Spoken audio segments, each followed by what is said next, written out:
Hi, welcome to Friday Night Chats with Garage Geek. I hope everybody had a great week.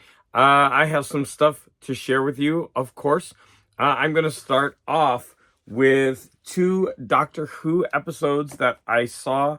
Now, I am getting very close to the end of the first season with the latest Doctor. I think I either have one or two left. Both episodes were fun. Worth watching. None like the one that I described before, but very fun Doctor Who episodes. So let me go ahead and pull up those pictures. I should have done this before. Okay, so the first was called Dot and Bubble, and so there are people living on a colony planet, and they are always in some kind of technology. And the technology, they're constantly with friends and people, and they're always like circling them and jumping in and jumping out. And this bubble even teaches, or they walk with the aid of the bubble. And that's called the bubble. And then they have a controlling unit called the dot. And if they want to turn it off, they just say end bubble or something, and the dot falls. But they're so used to having this bubble on, then they can hardly even walk by themselves. But the problem is that there's this infestation on the planet, and they walk around oblivious, and they just walk right into the creatures and get devoured. And so this episode was a lot of fun for the technology. It does change at the very end and become something else, which was also kind of interesting. But I won't go into that just in case you want to watch it. This was a pretty decent episode. I would give it for a Doctor Who episode, I would give it a 7.5 out of 10. Or if I stick to my 5 scale, 3.5 to 4. Now, the next episode, here's another example of this. The main character has to walk, and she's got to go through these creatures, and she's still not very stable with walking without her digital guidance. The next episode that I watched was called Rogue. And it's about these shapeshifters that infiltrate the past as a sort of cosplay. But their cosplay is they actually become the people. So they actually ingest, or they kill the people that they inhabit, and they get their DNA, and they're able to shapeshift into them. And in this episode, the Doctor is battling and then joining forces with this rogue character.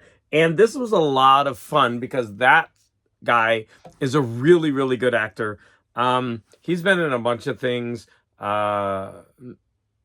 Men, I forget what it was called. It was an HBO show, and that was really good. And then he was in the, oh gosh, I can't remember anything. He was also in the HBO show, directed by David Fincher, about the beginning of the FBI or the CIA. I can't remember, but they're after serial killers, and he's really, really good in that. That's just a great show, period. But he and the Doctor have kind of a romantic, I would say, what do you say? They have the hots for each other. So that made the episode kind of fun too. So that was Rogue. I would also give that one about a 3.5 or 4 out of 5. Definitely fun. Both of them were fun episodes. I heard, I don't need my iPad anymore. That's why I kind of jumped in there. I wanted to get that out of the way.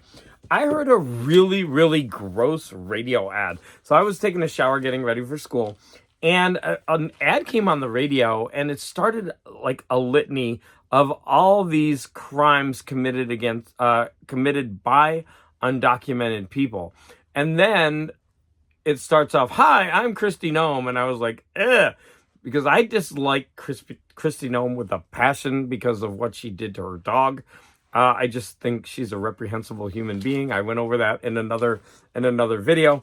But anyways, so she's all on there. "Hi, I'm Secretary of Defense, blah, blah, blah," or whoever the hell she is, because I don't care. I dislike her that much. But she's on the radio, saying things like, yeah, so if you're undocumented in this country, you need to leave now while you can. If you willingly step forward, we won't prosecute you. We'll just get rid of you, kind of thing. And I was just like, this radio ad was so gross, and I had to hear it in the morning, and I was just, I don't know, it really rankled me. It was just in such poor taste. And she was, going on, because of our President Donald Trump, we got rid of all these monsters. About, I don't know. It was such a gross ad. So, anyways, I don't like to be political on the channel, but that just rubbed me the wrong way. Just because it's Kristi Noem, number one, and then the whole subject matter of it. Next, there is a TikTok challenge going around where kids have to stick lead from lead pencils, the kind that come in little plastic cases that go inside the mechanical pencils. They have to stick that into the computer USB ports. And it's a TikTok challenge. It's so stupid, and it gets the computers to smoke. And I had been seeing kids sticking lead in the USB ports. I didn't know why. I thought, oh God, here's another trend. So, I have to keep telling them, hey, stop, put that away, stop doing that, blah, blah, blah. And then, again, I was taking a shower and I heard on the radio about this TikTok challenge, and one computer exploded in a kid's face, and I guess he had to go to the hospital and da da da. And so then I went to school that day, and I was helping a student. I heard and I turn around, and these kids, the computer was smoking, and I was like, what is going on? And they're like, they did the TikTok challenge, blah blah blah. And I was like, the whole the computer is smoking, and it was smelling really bad. And I'm just like, these kids, they'll do any stupid thing that they see on TikTok. I mean, come on, the computer. And I had to tell them, look, a computer blew up and a kid had to go to the hospital because of this. And of course, I called the administration and wrote a report about it, because they're also damaging school property, right?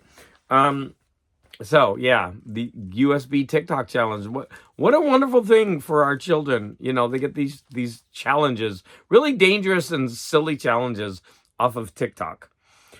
On Tuesday night, I joined Hall Yeah with SideQuest Comics and Dope Comics. And it was a lot of fun. We were just showing off silly comics for half the show, and then the other half they went over new comics. I couldn't give much to the conversation there because I don't buy new comics right when they come out. But they have a thing where they drink White Claw, and I didn't have White Claw, so I started out with 2 beers. So I started off with beer, and I had 2 of them. So I drank this one first, this Stress Dissolver by Common Space, and I actually really liked this one. It was really good. So that cool art. And then the next one I had was Everyday Zombies. It's an India Pale Ale, and again, I love the cans for this artwork, and this one is from paperback. And so I wanted to take the opportunity to show off the beer, because I haven't actually drunk beer in a while. And so that was the first time that I had done that. And it was also on a school night. But, so you could watch that, on Hall Yeah's channel. You have to look under the live tabs. But then either the next day or the day after, Hall Yeah interviewed Mark Russell, who is a writer for Snagglepuss, which I read. That was phenomenal. The Flintstones. His current comic is Vanishing Point. And the interview was really, really good. So I was very proud of Hall Yeah for that interview. I thought he did such a great job. Mark Russell was really, really nice. And the information that he was talking about, his process, his philosophy, everything. It was a really good interview. So congratulations to you, Hall Yeah. And if you haven't seen that interview, you really should. It was really well done and very interesting. I've got a bunch of stuff over here to show.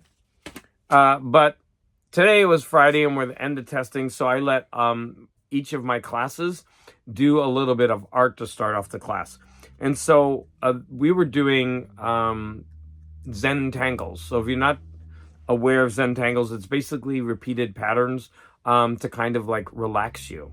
And so while the kids were doing it, I was also doing it. So I have these little these cards, which were, I don't know why I have them. They're alphabet cards, and on the back they were blank. So I just grabbed the first one and I made this pattern. And as you can see, it's not very good, but it was the first one I did. I didn't look at any of the Zentangles. And then I thought, okay, let me actually just do one of the Zentangles.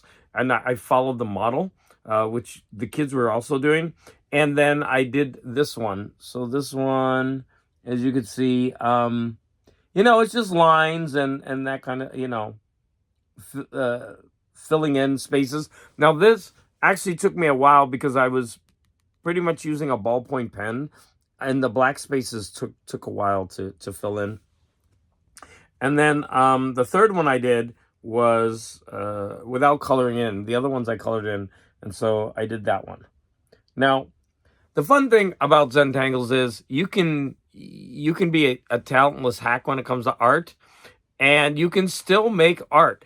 Now, of course, if you are good at art, your Zentangles are going to look amazing. And you can practice these and, add shading and all different kinds of variations. You can make them very elaborate. They're gorgeous. You can see these online. But if you're just starting out, you can still have a really fun time doing Zentangles. And, you just repeat patterns. This is simply filling in circles and putting dots around them of various sizes. Zentangles, try them. I hope that I can do some Zentangles this summer, because that would be, I think that would be fun. All right. So I've got some stuff to show you. I'll start with the puzzles. So let me take this opportunity to plug my other channel, which is Jigsaw Geek.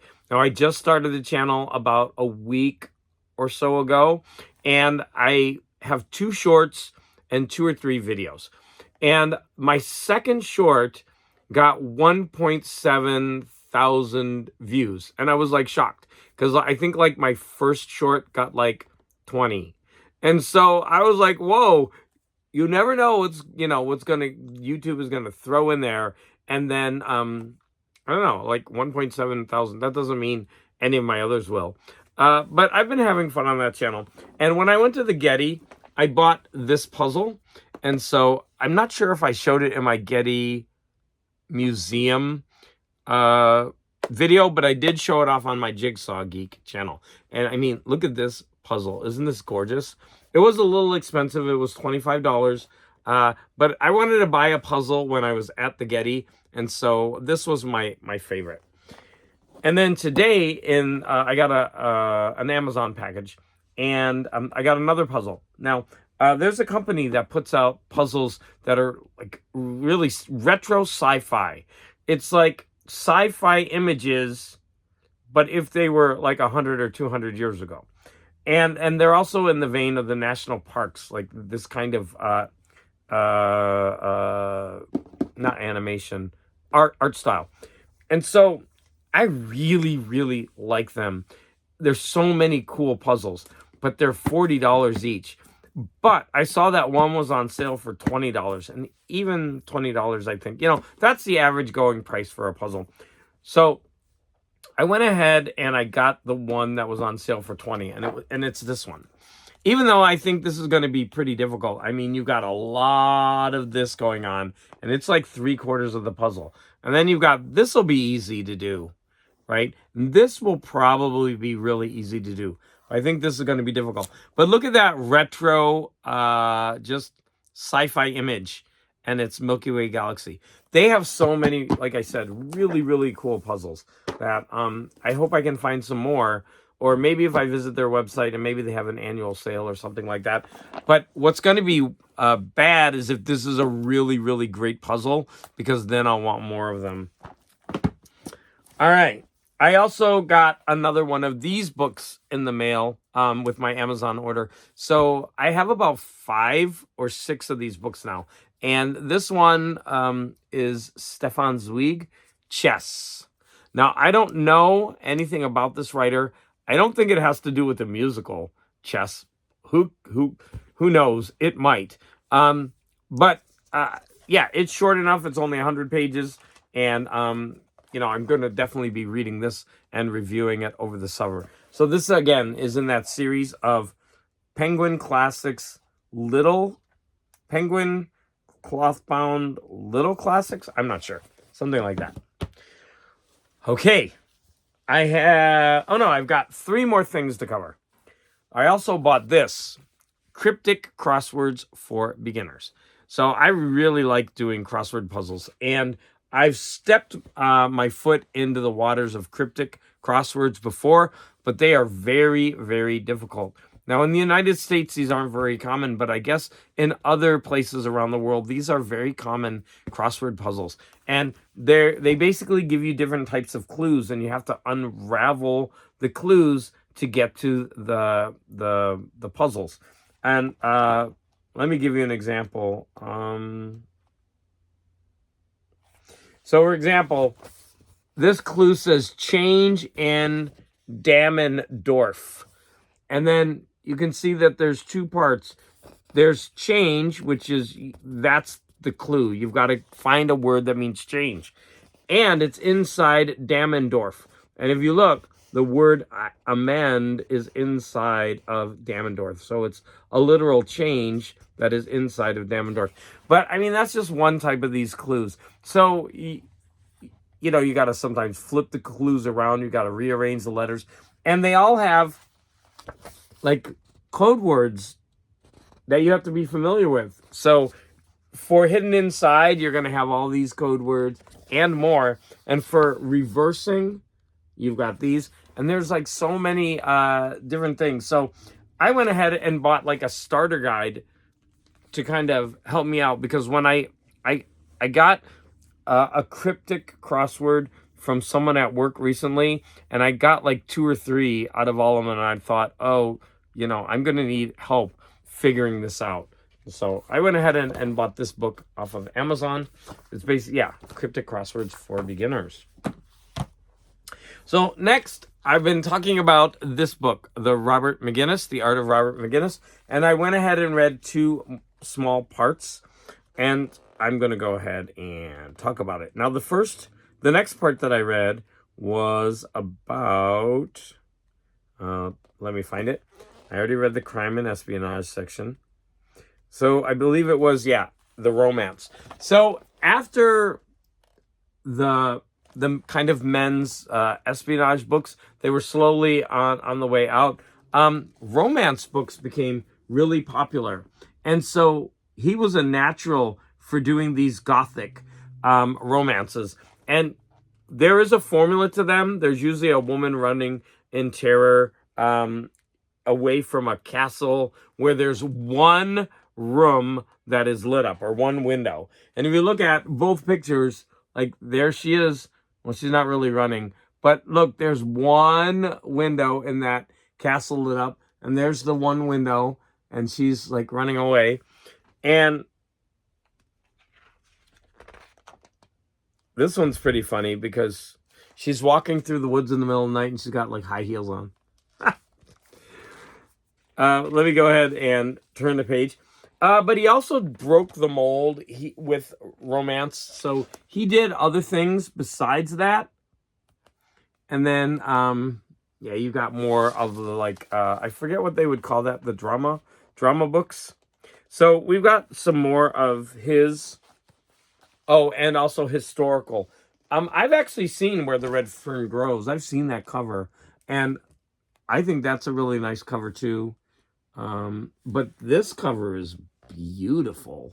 I really want to hunt this book down. I think I looked for it on eBay yesterday, but I couldn't find it. And that one's called The Best of Everything. Oh, I found this book, and it's got so many printings, but I didn't find the printing with this picture on it. Here are some more. I mean, this art is just so beautiful. This one is funny. It's called Gallows Wedding, and you can see the gallows guy. He's like the executioner. He's just waiting in the background. And then historicals and controversy. So he also did historical romances, and the writer was praising him for his detail because he could tell a story in the on the cover without needing any print about what the book was about, and he was praising him for that. I actually don't think I. Oh yeah, I did. And they were also talking about the controversy because they would have naked men and women, and it was like the first time that there were naked men really on the covers. And here, let me go ahead and show you these. So those are some of the historical ones, and I just think this painting is gorgeous. I think it's Robin Hood. We got some more. So here's on the next page is an example of the naked man and woman. So in this picture right here, the man is naked all the way and the woman is on top of him. And originally the woman was naked too. And of course their arms and everything is covering up, you know, the genitalia. But he was still forced to paint clothing on the woman. He had to change it. They were too worried about scandal. Now in this one, as you can see, he did paint the man as totally naked, and then a lot of booksellers would be nervous, so they would put the sticker right over where you know, where the risque parts were. And I think that's gonna be it. Oh, I guess this painting was very important because it was included in Illustrators 35, published by the Society of Illustrators. I don't know like what exactly that means, but he was talking about how this really does tell a story about what's going on in the book, because it's about an ancestor who looks just like her. And the artist was able to capture so many elements of the book that you wouldn't have to necessarily read the blurb about what the book was about. All right. And then the next one is hard case crime. And so that brings us to the modern era, where he had stopped making book covers. And he was just doing his own painting. And there's some of that in the back, and it's gorgeous. But he was contacted. So someone in the office at Hard Case Crime, they're like, hey, can we get someone like Robert McGinnis to do the covers for, you know, our... so if you don't know Hard Case Crime, they publish modern novels, and then they also reprinted novels from the 30s and 40s, all about, you know, that kind of, you know, crime novels. And the guy was like, well, why don't we just contact Robert McGinnis? And he was like, oh, is he still alive? And he didn't write it exactly, but that's kind of what he meant. Is he still working? And then they got him to do covers. And his covers are, you know, they're gorgeous. So there's some from the Hard Case Crime. And he's done a lot of these. And these are easier to track down because they're more modern. So the next section that I will talk to you about is his working for movie posters. All right, and the last thing that I'm going to talk with you about today, are some graphic novels I read. Please let me go ahead and take a sip of my coffee. And I'm also going to talk to you about the price of these graphic novels in general, because they are going up. The prices are going, they're going up pretty high. Why don't I talk about that first? So the price of the graphic novels for the Epic collections, I buy them why am I at a loss for words right now? I buy them by buying them in advance, right? A couple months in advance. And so when I do that, I get a discount. And so let's say a book costs $35. I might get it for $23. And so by buying them online, you get a pretty big discount. Now, we have the Marvel Epic collection, and now we have the Marvel Modern Epic collection. And we also now have the DC Finest.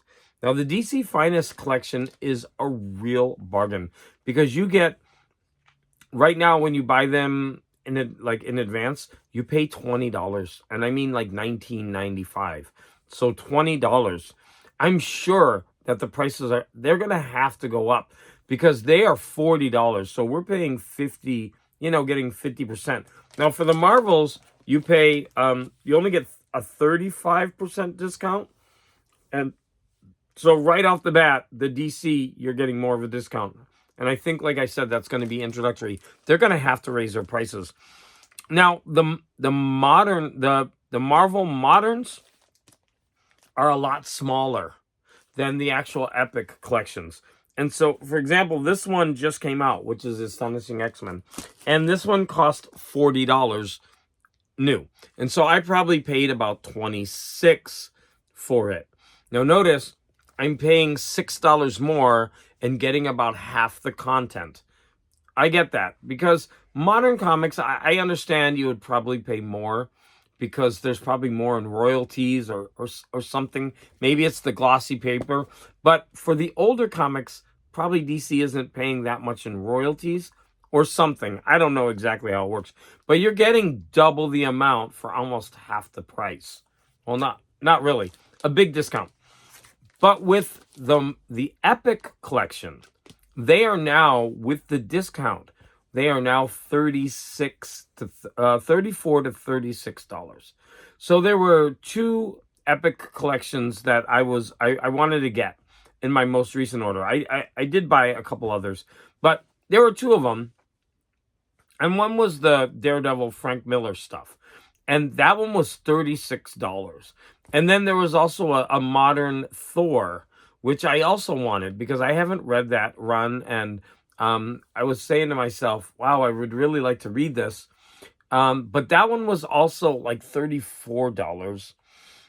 And I thought to myself, that's too much to pay for two Epic collections. And I mean, it really isn't.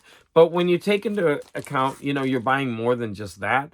So I had to make a decision.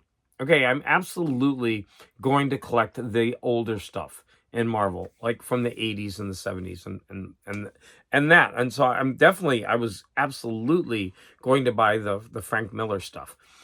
But I had to let the Thor one go because it was too much. And maybe at some point I'll buy it again. But I think the Epic collections are starting to get a little bit too pricey. And I'm starting to have to make choices among which ones I have to buy. Now, in the past, I never really had to do that. I did when they first came out because I was a little bit strapped for cash at that time. And there are still a few of the Epic collections that I don't have. They're mostly Star Wars. I don't have some of the early Star Wars Epic collections. But now it's just a thing of I can't spend $400 every month on pre-ordering comics and graphic novels. I've got to make a cutoff, and I'm trying to keep it around $200. And so that means I'm going to have to jettison some of these Epic collections, even if I want them. Okay, I'm going on, and probably most of you don't care, but it's just when it comes to Marvel and DC, there's a big disparity right now. And DC, they are pumping out the finest. There's like 4 or 5 every month. And but they're so cheap, $20, and you get these really thick graphic novels. But anyways, let's continue. So this week, I read Astonishing X-Men Volume 1, which is Gifted. And this is the Joss Whedon stuff. And I'm pretty sure that I'd read this before. But it didn't matter. This stuff is so cool. The art is phenomenal. The storytelling is great. You zip right through these. If you've never read Astonishing X-Men Volume 1, Gifted, by Joss Whedon, and the art by Cassidy. I think it's John Cassidy. I've actually got an art book that somebody sent me of his that he did with not Boom Comics. I can't remember the comic company, but it's a really nice book, and his art is gorgeous. Now, the art in this, is stunning. I mean, it's so good. And I especially love the way they did Beast. And even Wolverine looks really cool. They really did put the cool factor. I don't know if the X-Men have always been cool, but wow, is this good? You really do have to read it if you never have. This whole arc, like the whole thing, the story is great. You just fly through it, and that's not a bad thing. The action is great. The story is great. Um, yeah, I don't know. I look at that. I mean, the art is just so cool in this. Now I know there's another Astonishing X-Men later, and I think Frank Quitely took over the art for that. I'm hoping they continue this and they get to that, because I've read that stuff too, and that art is stunning as well. I'm trying to show off. There's a lot of morality in these and crossing lines and boundaries, and it's just really well written. And so the reason I read that is because the last time my my comics came in, the second volume came out, and I thought, well, before I read this one, I wanted to read this one, and I'm so glad I did. And so this week I'll be reading this and talking about it, hopefully talking about it next week. I hope this is just as good as the first. Oh, also the covers on these are really good as well. So the next one that I started but I didn't finish is something I also read before, but I read it in a smaller version. And that's Miles Morales' Spider-Man. And this is the first 12 issues plus Spider-Man 1 through 5. And so I got to almost about halfway, and the art in this is phenomenal as well, especially the covers. This is done by Bendis and Pichelli. And then Sam Nee takes over, and I recognized his art. His art is very different. I remember him, I think, from the Daredevil when he goes to Los Angeles. I think that was Sam Nee. I enjoyed that. It's definitely different, but not bad different. But the Pichelli art is really good, and I'm a fan of these covers. I need to show you. Well, here's the cover, and I mean, that's not the greatest cover, but there he is. He's discovering his powers and walking on the ceiling. This also flows, and it's a lot of fun. I would say if you've never read these issues, you really need to. It's just, I don't know. When people say that modern comics aren't very good, I think they're wrong. There's so many great comics out there, and this is a really great run. And yeah, I look forward to finishing this. And I don't know when they're gonna have the next edition out of this, because I think this one, I think I'm reading it because it just came out and I bought it. So when I'm done with this, I'm gonna have to wait a while to get to the next one. And I did ramble a bit, like usual, but I'm looking around. I think that's it. Now, this Sunday, the last 2 Sundays, I've been doing kind of just sit down and bagging my comics, and I might do it again this Sunday. It's like, I mean, I don't get a lot of views, but I really appreciate the people who do stop by and say hi. And then some people have been jumping in and, talking about comics with me. They jump in, and I appreciate everyone who does that. And I've got a lot more comics to bag and board, so it gives me an excuse to kind of just, do what I need to do. And then, of course, I'm also doing my other channel, which is the Jigsaw Puzzles. And I think that's why I'm not talking about more movies and media, because I've been doing a lot of puzzles, but I really love puzzles a lot. I'm hoping that during the summer, I will be a little bit more balanced, where I'm doing puzzles and watching more shows and movies, because I honestly like talking about all of those and watching those. I'm wondering if during the summer I might bring back my my homework shows where I give people 3 or 4 things to read or watch over a month, and then get together on a Sunday and chat about it. I don't know. That's debatable. If you liked that and would like me to do that again, put that in the comments. But a lot of people, it's like homework, and they don't want to be bothered with that. But again, this is a pretty short show at 35 minutes so far. But I do want to thank everyone for the support. And if you haven't checked out my Jigsaw puzzle channel, go ahead and try it. It's Jigsaw Geek. Watch 1 or 2 of the videos, and if it's not for you, that's totally fine. I get it. That's why I made a separate channel, because I didn't want to put my viewers through watching me do jigsaws. And of course, I time-lapse them so that you can see it. But anyways, if you've lasted so far through this video, I want to thank you for all the support.